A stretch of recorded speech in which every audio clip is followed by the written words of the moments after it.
a man wrote me and he said, a friend of mine sent me your script, The Comforter, that I sent out about a week and a half ago. And this article to me, he sent it to me when I was so stressed and filled with fear. I sit here reading it again with tears streaming down my cheeks, thinking, would I ever be able to embrace my comforter? Why am I so gripped with thoughts of gaining acceptance, not looking bad, getting a bad review, authority over me, etc., etc., all this, translating to that knot in my stomach called fear and nervousness? Will I ever get there? Will my guru come to me to help me? Will I become one with it? I seek but don't know what. I want but don't know how. I yearn but don't know it. I cry not knowing why. Is it possible?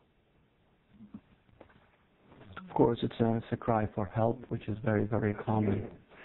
But there's always the idea that the comforter, that which is divine, is something outside of you, something that you're going to gain.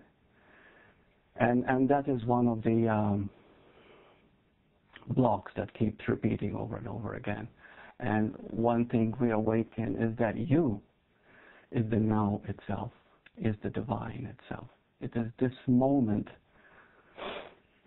In fact, if we begin to understand this, we begin to see that all questions are answered. And I also wrote down just the basic 5 emails that I received, just their basic language, to show you that they can be answered very clearly and simply by understanding the simple thing. Now, what happens, because we have a human form and we live in duality, we create the past as you. So the moment you hear the word you, immediately you think of the past. The moment you think of yourself as the past, fear arises. But here's the thing about fear. Why is fear created? Here is the paradox. If you can understand this, wow, what an incredible bomb that would be. Fear is created to protect you from insecurity, that we discussed last week. And what else did we talk about? Safety, right? So fear is there to protect you against those two, insecurity and safety, and lack of safety. But what creates insecurity and lack of safety? Fear itself. You see the paradox? Fear creates, it's just like the same thing with ego, because what ego is really fear. Ego wants to get rid of ego, wants to control ego. You see? And so this is the vicious circle. But once we begin to see this contradiction, once we begin to see clearly how we are creating an absurd situation, that very clarity will make the ego drop. Now here are some questions, and we can all go in them too. Someone asked, my ego keeps surfacing and feel constantly insecure about my life, my partner, and myself. Will this ever stop or reach an end? The ego will never die, because the ego doesn't exist. The ego will simply surrender when it realizes the absurdity of its own creation. Okay?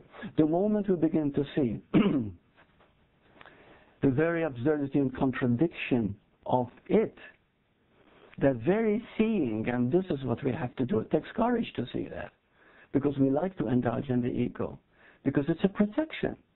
You see, the moment we feel lack of safety, we feel insecure, immediately we try to protect this idea of who we think we are, which is made up of the past.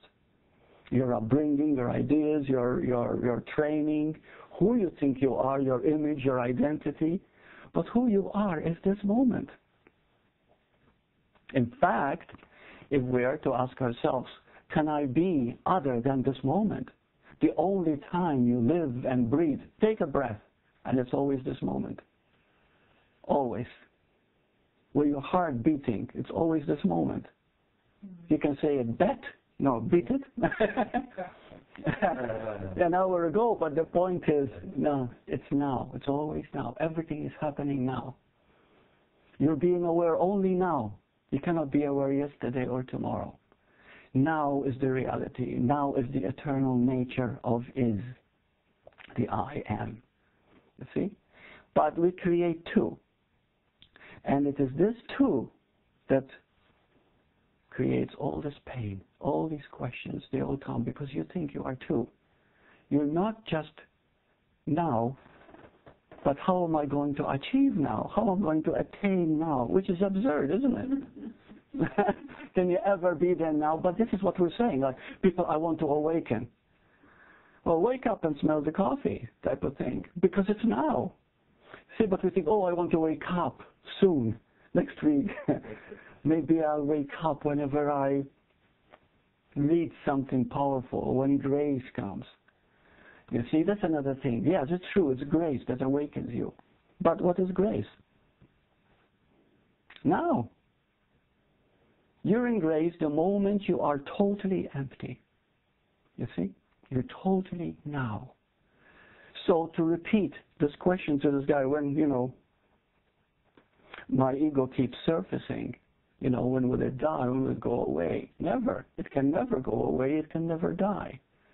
You can only see the absurdity of it. And when you do, it surrenders. Another question. I keep praying to wake up and realize the truth. But all I have is hope. Now, we make a lot about hope. Okay, but let me say this, okay? As long as you think life in the future is going to be better, you are blocking the very awakening. Because awakening can only happen now, seeing it this moment, the silence, that which you are, that which is listening now is it. Your very listening, your very being is what I'm talking about. Because it is not the ego. That very listening is the totality, is the oneness. It is all that there is. Just feel out your own awareness right now. Just feel it. You're aware. Where does it begin? You can say, well, it begins from this. Yes, you can say that, from this vantage point, from this field of experience, yes. That is the miracle, you see. Each one of us experiencing the same awareness from our own seeming vantage point. This is the grace, this is the beauty that we've been given, the miracle, you see. And so, but where does it begin, really? It's always there. Where does it end? Never. Where is its edge? There's no edge. Where is the boundary line? So it is a total thing. It is complete. And because it is complete, when you say you, there isn't anyone that you point to which is not you. And then we begin to understand what love is. We begin to understand what connection is, what belonging is. You see? And then all the qualities that we crave, peace, happiness, joy, fulfillment, all are expressions of this knowing that all there is you. And you can never die because it was never born. That's another mind blower, you see? And you is the comforter.